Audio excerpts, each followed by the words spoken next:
One of the greatest contributors, I've said this so many times, but repetition is the mother of learning. One of the greatest contributors to our emotional intelligence is when we do not allow people to take us back to a level that we have already leveled up from. Like, I want to make choices from self-government and make choices from a place of wisdom.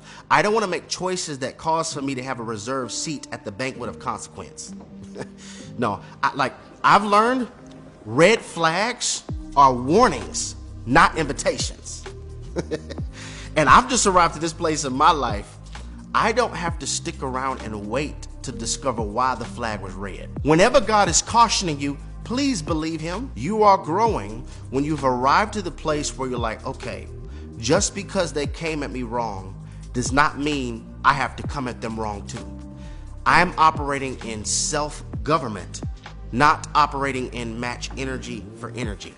I will not allow the frost of how cold they were to alter my heart and change my personality. This is not who you are. This is who you became due to who they were. Every day, peace and chaos comes to the door of our life in the form of choices and decisions. Sow a decision, reap a condition. I want us to be able to be people who are sowing decisions that cause us to reap conditions favorable for our life's journey. God made you the district manager over the department of your peace, so hire and fire accordingly. But for many of us, we've swam in the waters of dysfunction for so long that we're triggered by peace. They just trigger me. They just trigger me. Sometimes, you know what a trigger is?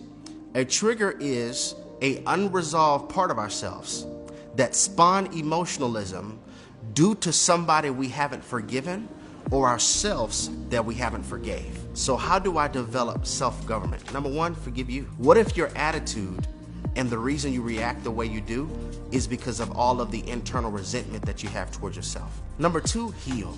Heal people see different. You will stop seeing people as a possible offender when you heal. And when I heal, it's harder for people to offend me, because now when I see people, I consider the backstage more than the opening act. Maybe they're acting like that because of what happened before me. Maybe they're acting like that because of what they're going through.